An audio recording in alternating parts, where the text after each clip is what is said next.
Lads.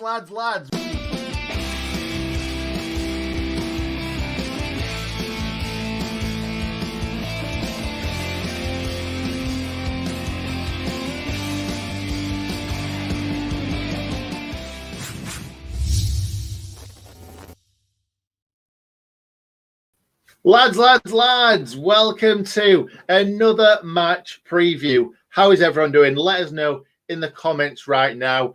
It is Friday evening. We've actually got a 3 o'clock kickoff tomorrow, which is great. We've had a few of them recently, but not too many this season. It's at Elland Road. We've obviously got Leeds United away from home. I'm not sure if we're too excited about this one. Leeds United have been very, very good this season up to now.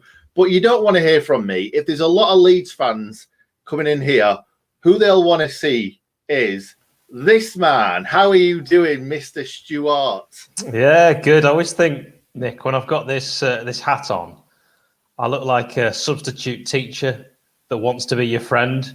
You know, like go, hey there, youngsters, what you doing? Listening to that new rap CD single by Jay-Z.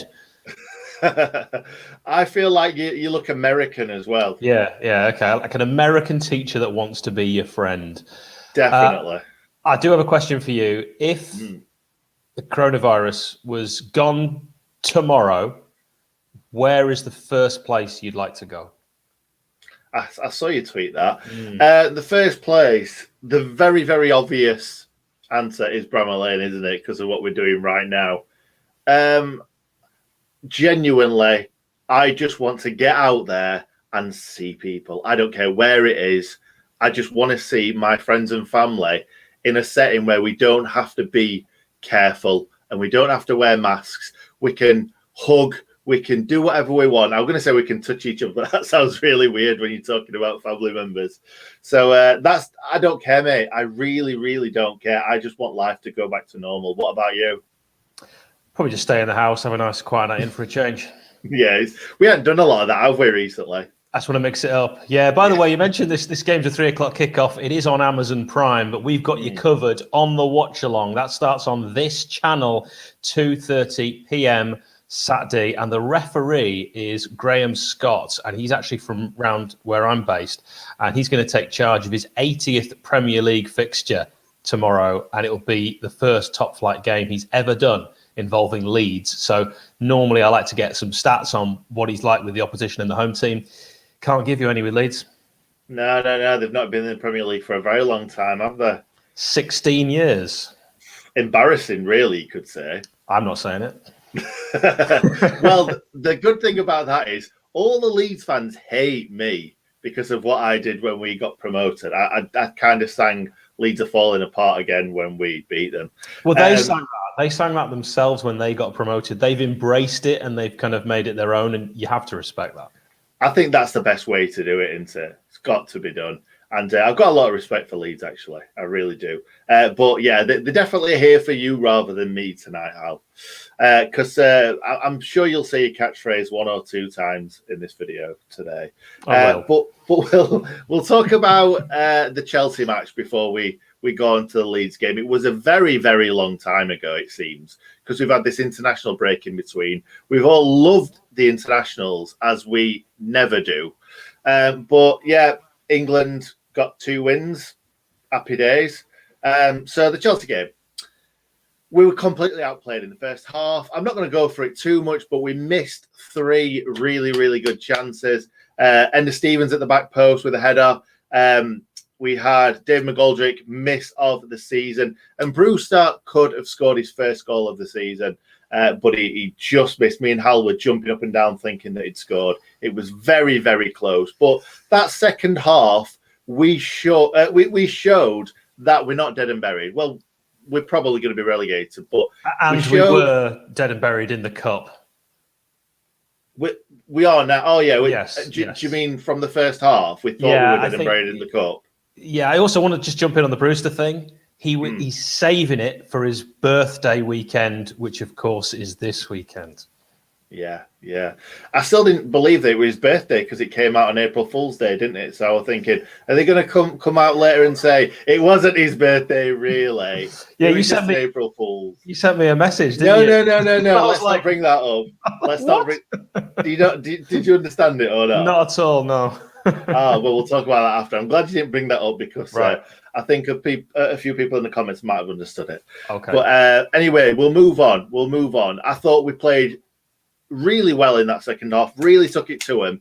And it was kind of night and day from the Leicester game, wasn't it, when we got absolutely hammered 5-0. I'm going to say at Filbert Street then. That was a very long time ago. But last time out, Hal, what happened, sir? I like this one. Last time we went to Ellen Road, Leeds 0, the mighty Red and White Wizards 1. The 16th of March, 2019. Chris Basham arrived on the 71st minute.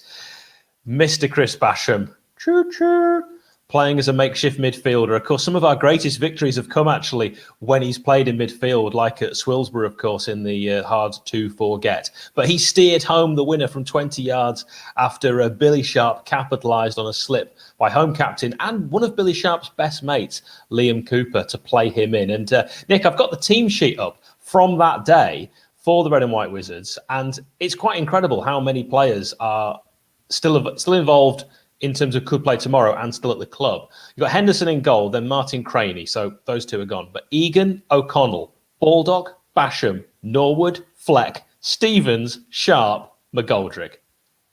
So who started from that game that we don't have anymore? Just the first two I mentioned, Henderson and Craney. Oh, just those two? Yeah, madness. Oh, that's crazy. Love it, though. That's what I love about our club. Like, we don't kind of... We keep the core players, and I like that because we had so many years in League One where there were so many years where I was like, I'm not too bothered about a lot of these players, and it's great that we absolutely love all our players right now. Completely.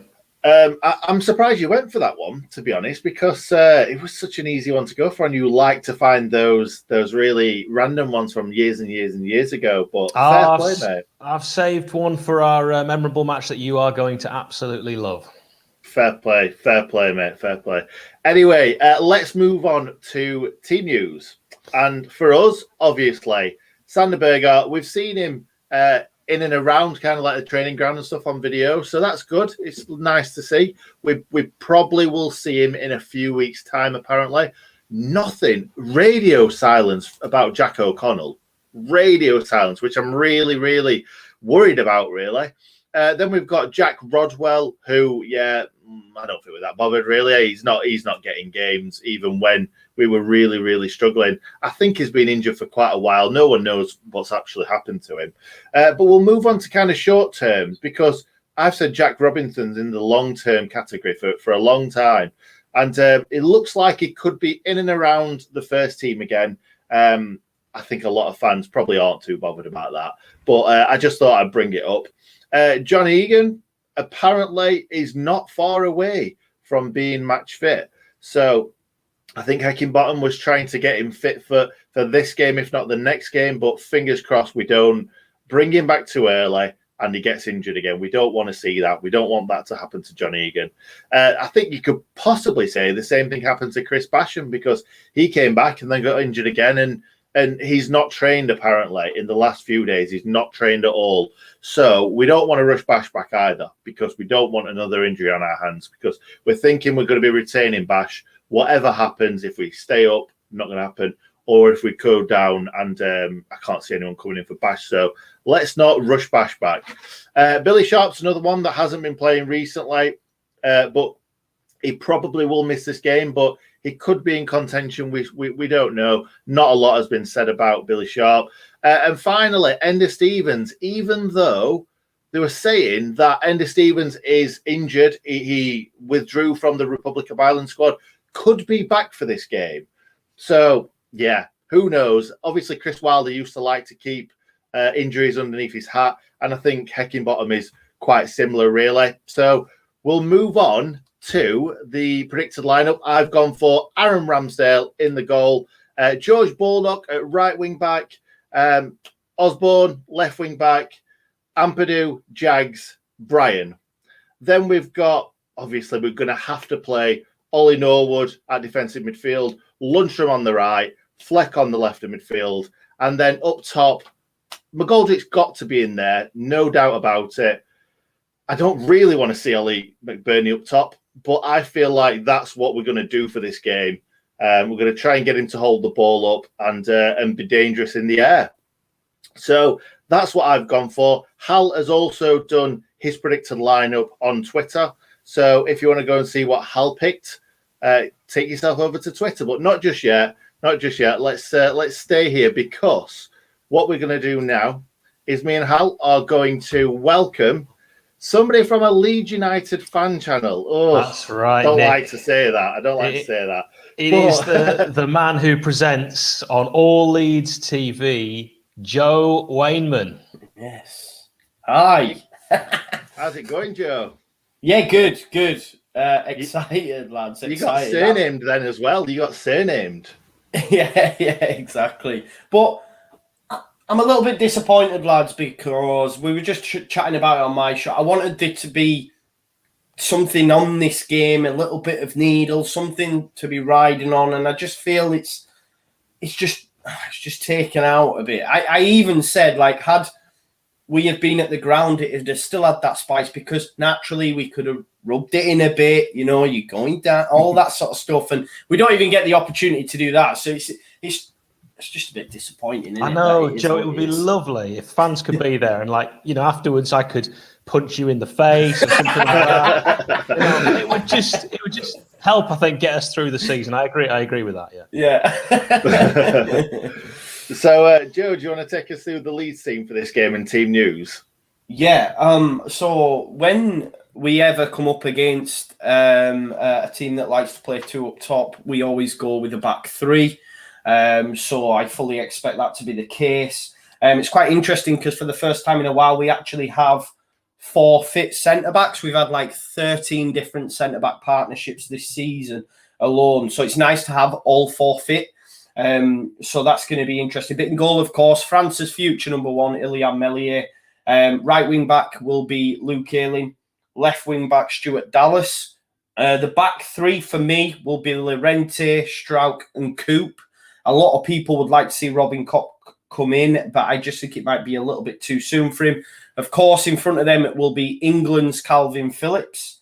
And then I fully expect Roberts to play in the 10. Some would prefer Rodrigo now that he is fit, but Roberts has been in a little bit of form, although he did get sent home from Wales duty. So maybe, I'm not sure Bielsa will discipline him for that, but he could do. On the left, Jack Harrison. Up top, of course, Paddy Bamford. And I've left Hal's favourite player to last. Rafinha will play on the right-hand side. Good player. Oh, Rafinha, you're breaking my heart. Yeah, he's good, isn't he? Yeah, he's very good, mate. Yeah, as we know. And Nick, do you want to see Koch come in? I was just going to say, I heard that Koch was back, and I thought Bamford had played most of the season, to be honest. Wait, what you said? Yeah, Koch's centre-back. He's a centre-back, Nick. He's a centre-back, Nick. You're thinking of Click. No. Oh, my God. I can't believe nobody understood You really confused me, right? Because I literally just said, somebody said that Koch was back, but I said, I thought Bamford had played all season. Bobby, give me a thumbs up if you understood that. There we go. Bobby understands it. Oh, I'm calling Patrick Bamford. Like Bamford, right. I did. The pause was for because I'm thinking he's telling a joke here. What is it? Nick, what is it? And it just didn't. Yeah. It didn't work. Yeah. I'll do the funnies, mate. That was the easiest joke to understand and both of you. I don't know why the hatred for Bamford. Why the hatred for Bamford? Honestly. Nick, can I remind you that my mother watches this channel, and previously she very much liked you. You're doing all your. I'm sure she still loves me. You're in the presence of a substitute teacher, I'll remind you. Anyway, let's move on to score predictions. How are we doing them this week? I don't want to, but I graciously and very kindly agreed to go on Just Joe TV, where I gave a prediction of 1-0 Blades, and who knows who will score that. You'd love to say Basham arriving again. He is probably out injured. We left him out of both of our predicted teams, Nick, so Who knows? I'll take an own goal from Luke Ayling. Yeah, that's probably the only thing that we can hope for, isn't it? The only way we're going to score. What about you, Joe? So I think we was just talking about it there. It could easily be 1-0 either way. That's what we're all a little bit nervous because we all believe that if Heckingbottom's going to get one win this season or one win as a Premier League manager, it will be against Leeds. So there's that little bit of nervousness about it. But what I will say, I guess that's more so under Wilder, but you very rarely lose games by a lot of goals. That might have changed, obviously, under Heckingbottom with the Leicester result. But, I'm going 1-0, and it will be that man, Patrick Bamford, again. Unless we score early. If we score early, then who knows? Well, Joe, really, if you score first, the way it's gone this season, you've probably won the game. Yeah. Or scored second. Or third. Yeah. I'm so disappointed, man. Yeah. Sorry that we had to do this to you, Joe. But I want to know about Heckingbottom, Joe. Just give me a little taster of what we've got to expect for the rest of the season. That's right. This is why I wanted to ask you. Yeah, no, he's pretty woeful, isn't he? I remember when he first came in, and I was quite excited by the prospect of this guy coming in because he brought through Stones, Mawson, Hourihane, I think at Barnsley as well, and it was like, oh, he knows what he's doing. But yeah, just wasn't great. No clue. Not tactically astute, as it were, like Wilder was. And it's not looking great, is it, for yourselves? It's a little bit disappointing. And I can't believe he's a Premier League manager, although interim. I just can't believe he's got a job. I'd have said you should have given it Redfern as opposed to Heckingbottom. But well, Hal, do you realise why I just asked that question? Because if we go and beat Leeds, that is getting clipped and putting up on Twitter. You can do it, mate. Well played. Right. So before we go into memorable matches, Hal, what we're going to do is we're going to give you a little video from Johnny that he's done, Showroom View, on some stats for this Sheffield United against Leeds game. So let's get straight into it. Hiya, it's Johnny here from the Showroom View, and I'm here to give you some facts about our next opponents, Leeds. Let's start with their gaffer, Marcelo Bielsa. Early on in his managerial career, Newell's got battered 6-0 by San Lorenzo in the Copa Libertadores, the Latin Champions League thing. Anyway, that night, 20 livid ultras turned up at Bielsa's house, demanding that he comes out for a word. When he emerged at the door, he was allegedly holding up a grenade, shouting, "If you don't leave, I'll pull the pin!" It was this incident that allegedly gave Bielsa the nickname El Loco. Head-to-head stats are certainly a mixed bag between the two clubs. Leeds are winning overall as they've won more games, but both teams comfortably have a favourable record on their home turf. The biggest away win for either side belongs to the mighty Blades, who stuck 4 past the home side in 2005. The strange records don't stop there, however, as Ellen Road does have a larger capacity than Bramall Lane, but the highest record attendance actually belongs to the Blades. You see, Leeds have a home record attendance of 57,896. All those fans were there to watch an FA Cup 5th round replay against Sunderland in 1967. Sheffield United, however, have a record attendance of 68,287. Strangely enough, this was also in an FA Cup 5th round tie. It was in 1936. Our opponents that day? Leeds. Added fact, Blades won 3-1. Happy days. For more features like this, be sure to join us for our matchday breakfast show, Beer and Breakfast, over on the Showroom View. Maybe even consider subscribing. But before you do that, make sure you like this video, and if you've not already, subscribe to the Sheffield United Way. It is one hell of a channel. See you tomorrow morning, and I'll see you back here as I join the rest of you to watch Nick and Hal's watch along. Bonus fact, it's Don Revie and Leeds' fault we now have to pay daft amounts of money on replica kits, as it was Revie who made the choice for Leeds to sell replica shirts, which at that time was pretty much unheard of. Thanks, Don, you money grabbing. And now back to your regularly scheduled programme. I was a bit scared though, because I'd already watched that and said, he definitely doesn't swear, and then just that second I was like, oh God, Johnny. They're brilliant, then. Can I just say, it's the one time all three of us are not wearing a replica shirt after that. That's a good point. Nice. That's a good point. But Hal, let's move over to memorable matches. What are you going to go for today, mate? I'm going to go for Sheffield United against Leeds, 6th of October 2002. 2 injury time goals from Phil Jagielka, 35 yards out. I've lost my voice. I don't care. And Peter Undlove, a yard out, sealed it for Sheffield United. I watched this with one of my best mates, John Tequin, who's a Leeds fan, but I was sat next to him in the Labour stand, and he was giving it all the way through the game because we were losing 1-0 because Leeds were just 4 minutes away from taking their place in the 4th round of the Cup, as they had that lead from the 24th minute. It was an own goal by Steve Yates.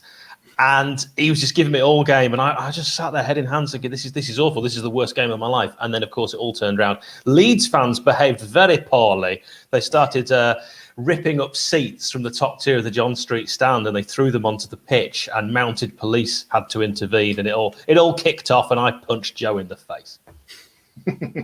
God, you really wanted to punch Joe in the face, aren't you, today? Not at all. I'm joking. But our team that day, we had Kenny in goal, Page, Jags, Murphy, Yates, Monty, Brownie, McCall, Tungi, Saabs, Chief. And Leeds had Robinson, Mills, Lukic, Woodgate, Hart, Barmby, Bowyer, Backer, Wilcox, Viduka, and Kuehl. How we won that game, I do not know. That is a team and a half, isn't it? Yeah. What else is funny about that is that there's quite a few played for both, and that takes us perfectly into our next section.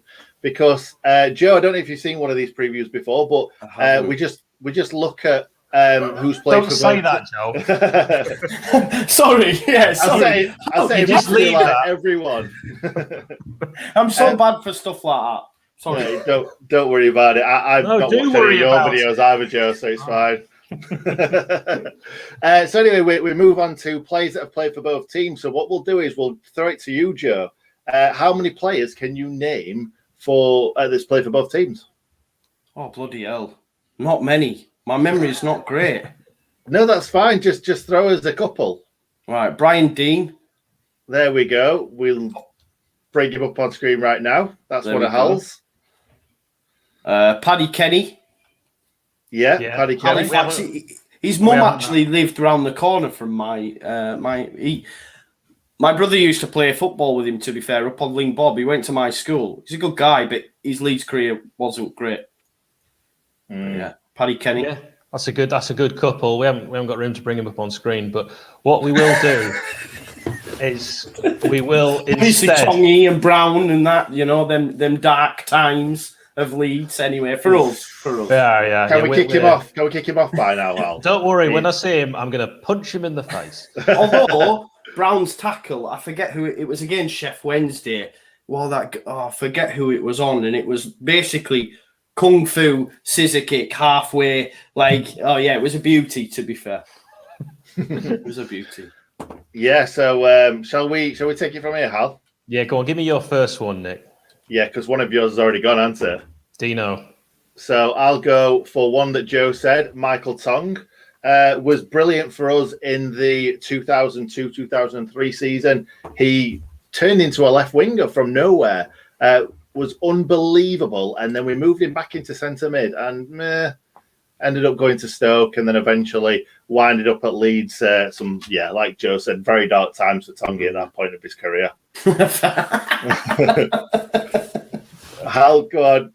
It's one of the ones I really like because we signed him from Leeds. I much prefer doing it that way. It's sort of another one that I think you might bring up, Nick, is a shifting of the tides. And this one for me really sort of said, yeah, we're bigger than Leeds now when we got Matt Kilgallen, because we spent a lot of money on him. He was an up and coming, bright young prospect at Leeds, but he saw where his career really lay. And he became a mighty red and white wizard. And I always thought a very good centre-back for us.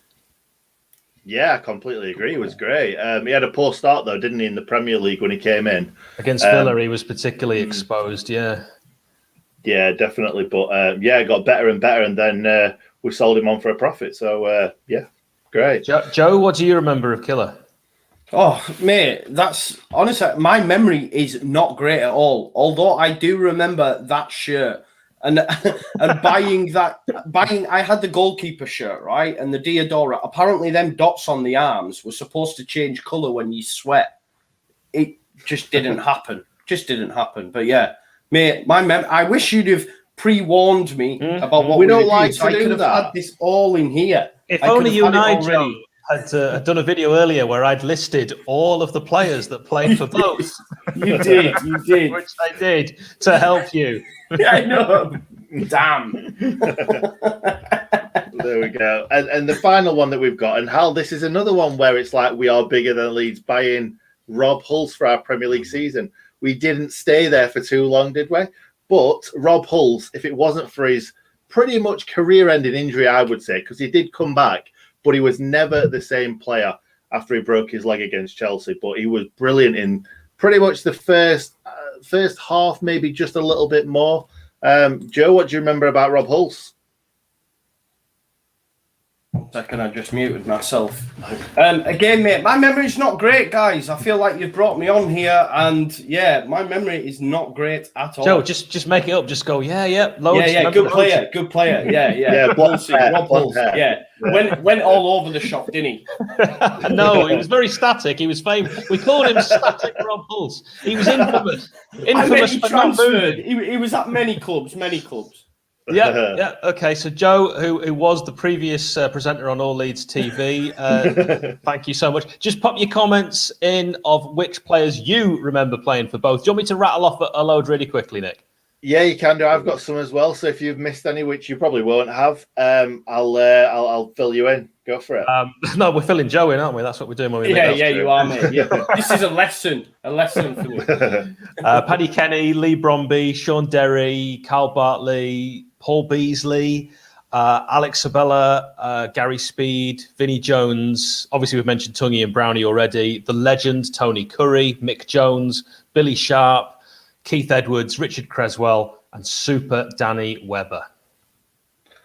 The only one that I missed, the only one that I got, was Paul Connolly. How did you forget Paul Connolly? I mean, Joe's going to tell us The quite legend. a lot about Paul Connolly. In fact, if we just dedicate the next 5 minutes to Paul Connolly, and Joe, you take it away. We're going to go make a sandwich. I don't think so. Joe, just tell us, what position do you think Paul Connolly played? He was a centre-back. Well, there we go, and that's it. He's back on the channel. Joe, thank you so much. I'm very sorry we did that to you. You can get me back later. Yeah, and don't worry, I will be doing Can I just get Joe one more time? We've got 2 manager connections. Can you name them? Paul Heckingbottom. We've got 3. We've got more. Neil Warnock. Yes. Yeah. And who's the last one? You hate him. We hate him. Everyone on Under the Cosh hates him. Oh, Kevin Blackwell. Fucking Kevin hell. Blackwell. Sorry, I swore there. Forgot this wasn't my channel. Johnny, it wasn't you all along that we had to worry about. No, it's not. So, I think that's it. Thank you very much for watching. Hopefully, we will somehow get a win. Is it going to happen? It's going to be very difficult. But thanks for being here, Joe. Really appreciate it. Finally meeting you as well. Yeah, thank you very much, guys. Good luck for the rest of the season after this game.